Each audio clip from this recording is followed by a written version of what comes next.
The internet, once a bustling bazaar of human connection, now feels eerily vacant. Where passionate debates raged, we find orchestrated echoes. Where spontaneous creativity bloomed, we see manufactured trends. This is the heart of the dead internet theory. A chilling proposition that the internet, as we knew it, is gone, replaced by a sophisticated illusion, a stage managed by AI. This theory argues that much of the content we encounter online, news articles, social media posts, even product reviews, is not generated by humans. Instead, sophisticated AI systems churn out information, shaping our perceptions and influencing our decisions. These AI, trained on massive data sets of human behavior, can mimic our language, our emotions, even our biases, crafting content specifically designed to resonate with us. The implications are staggering. If true, the very foundation of our online interactions, the belief that we are connecting with other humans, crumbles. We are left adrift in a sea of synthetic content, our perceptions manipulated, our choices subtly guided by unseen forces.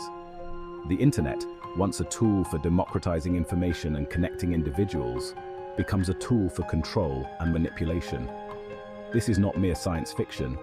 The technology to create such a reality already exists.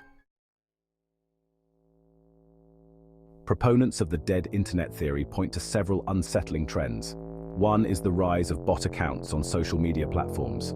These automated accounts mimic human behavior, posting comments, sharing content, and engaging in discussions. However, their true purpose is often to manipulate public opinion, spread misinformation, or artificially inflate the popularity of certain trends.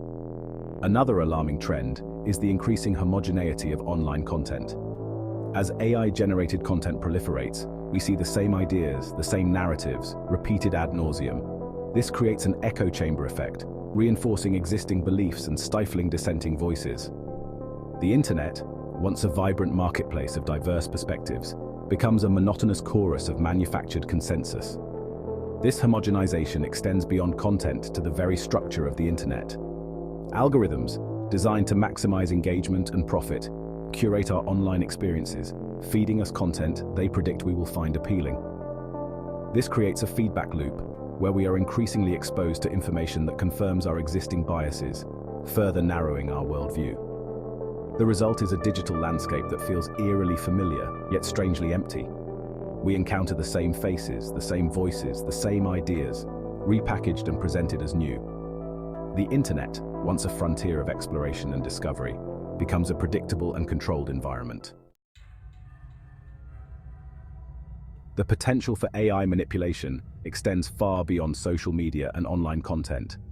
Imagine a world where your online searches are tailored to show you specific products, influence your political views, or even control your access to information.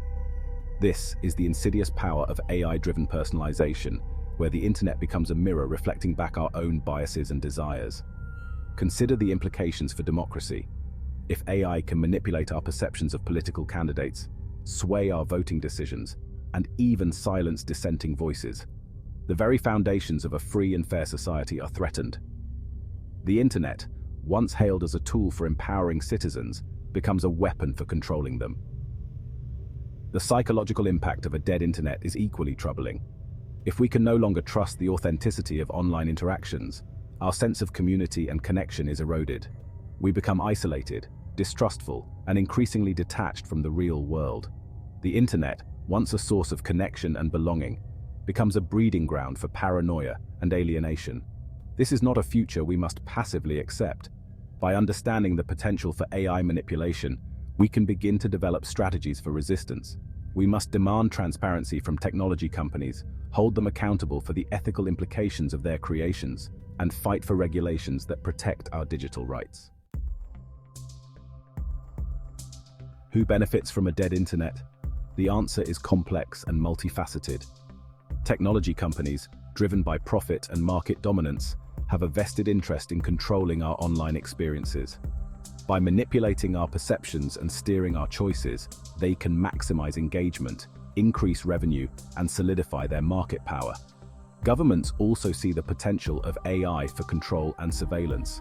By monitoring online activity, shaping public opinion, and silencing dissent, they can maintain social order and suppress opposition. The internet, once a tool for freedom of expression, becomes an instrument of state control. But the true puppeteers of the dead internet are not individual actors, but the systems themselves. The algorithms that curate our online experiences, the AI models that generate synthetic content, operate with a logic of their own, driven by optimization and efficiency. These systems, designed to maximize engagement and profit, create a self-perpetuating cycle of manipulation, where human agency is increasingly marginalized. We are not merely passive consumers of this manipulated reality.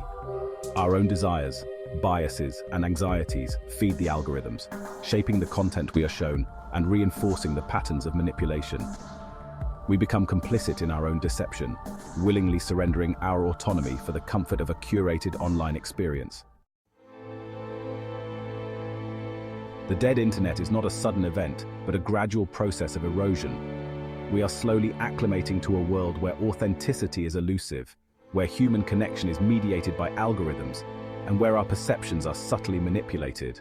The signs are all around us, if we choose to see them. Look at the comments section of any popular website. How many of those comments feel genuine, heartfelt, human? How many are simply generic platitudes, recycled memes, or thinly veiled attempts to manipulate opinion? The line between human and machine is blurring, and our ability to discern the difference is fading. Consider the news you consume. How much of it is simply regurgitated press releases, AI-generated summaries, or clickbait headlines designed to provoke outrage and fear? The information ecosystem is becoming increasingly polluted with synthetic content, making it harder than ever to distinguish truth from fabrication. The dead internet is not simply a theory, it is a lived reality.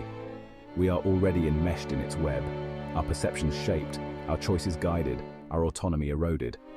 The question is not whether the internet is dead, but how deeply we are willing to succumb to its synthetic embrace. The future of the internet is not predetermined. We still have a choice. We can choose to be passive consumers of this fabricated reality, allowing algorithms and AI to dictate our perceptions and control our choices. Or we can choose to resist. We can demand transparency from technology companies, hold them accountable for the ethical implications of their creations, and fight for regulations that protect our digital rights. We can cultivate media literacy, honing our ability to discern authentic content from synthetic fabrication. We can seek out diverse perspectives, engage in critical thinking, and resist the lure of echo chambers and confirmation bias. We can choose to be active participants in shaping the future of the internet, rather than passive subjects of its manipulation. The dead internet is a warning, a wake-up call to the dangers of unchecked technological advancement, but it is also an opportunity. By confronting this challenge, by demanding a more ethical and human-centered internet, we can reclaim our digital autonomy and build a future where technology empowers, rather than enslaves. The internet is not dead, not yet, but its future hinges on our choices. We must choose to be the authors of our own digital destinies.